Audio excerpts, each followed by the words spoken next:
మంచి ఉపాధి అవకాశాలు ఉన్నాయి. నర్సెస్ కోసం కూడా నేను మొన్న ఒక మీటింగ్ పెట్టుకున్నప్పుడు చాలామంది నర్సెస్ వచ్చినారు.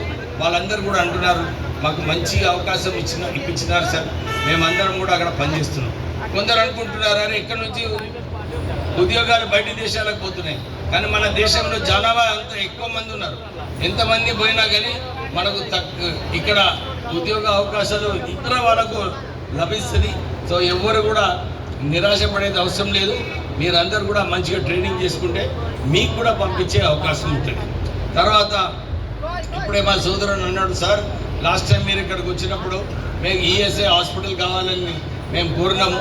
దాని ప్రకారంగానే ఒక బిల్డింగ్ ఆల్రెడీ ఈఎస్ఐ హాస్పిటల్కి పనులు ప్రారంభమైనాయి, స్టార్ట్ కూడా అయ్యింది. ఎప్పుడు స్టార్ట్ అవుతుంది